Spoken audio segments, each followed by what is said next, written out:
అది ఓకే. నా పేరు సూరా భాస్కర్ రెడ్డి. నేను ఎర్రవాడి కౌన్సిలర్ని. నాకు చెల్లాడ గ్రామంలో పొలం ఉంది. నా తాతలు తండ్రులు ఇచ్చిన ఆస్తులు ఉన్నాయి. ఆ ఆస్తులు పాసు పుస్తకంలో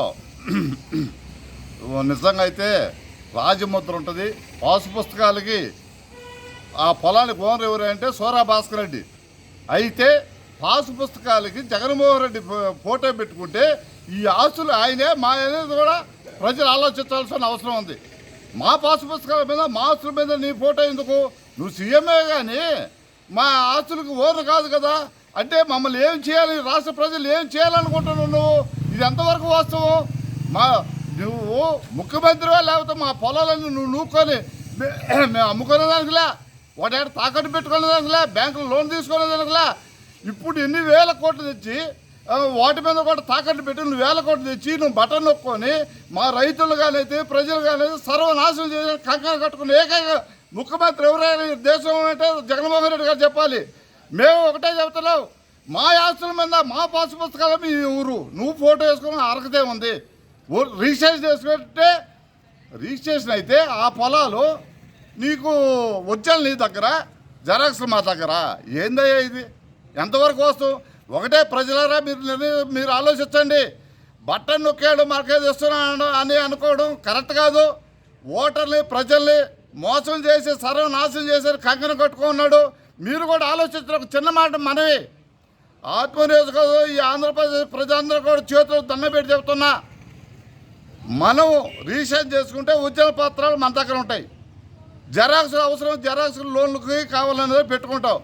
నువ్వు ఉజ్జల్ని కలిపి పెట్టుకుని మేము జెరాక్స్లు పెట్టుకునేది ఓనర్ నువ్వా మేమా? యజమాని నువ్వా మేమా?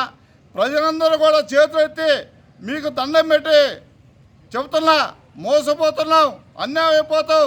రేపు పొలాలు తాకట్టు పెడతాడు. అవసరమైతే మన మనుషులు కూడా తాకట్టు పెట్టేదానికి సిద్ధంగా ఉన్నాడు. ఇతర దేశాలకు అమ్మి మనల్ని కూలీలుగా మార్చే పరిస్థితి కూడా ఉంది. కాబట్టి దయచేసి ప్రజలు ఆలోచించండి, ఎవరికి ఓటేద్దాం. అవసరమైతే మన కిడ్నీలు కూడా తాకట్టు పెట్టే సిద్ధంగా ఉండే పరిస్థితి ఉంది మనకి. ఇప్పుడు మొగుడు పిల్ల పెళ్లి చేసుకుంటాం, ఆ పెళ్లి కార్డు మీద 20 రూపాయలు ఫోటో పెట్టి నే పెళ్లి చేసుకునేది ఏముంది? మీరు ఆలోచించండి. కార్డు మీద నీ ఫోటో అయిందని కానీ అలాగే మోసపోతున్నాం, మాయ మాటలో పడుతున్నాం. ఒకటి బట్టల నొక్కల్లో కూడా ఎకరం ఉంటుంది, అరెకరం ఉంటుంది, కాలు ఎకరం ఉంటుంది. మీ ఆస్తులు కూడా తాకట్టు పెడతాడు. ఇప్పుడే కొనేదానికి బస్తా డబ్బులు ఎత్తుకోకపోతే సంచిలేక సామాన్లు రాని పరిస్థితి.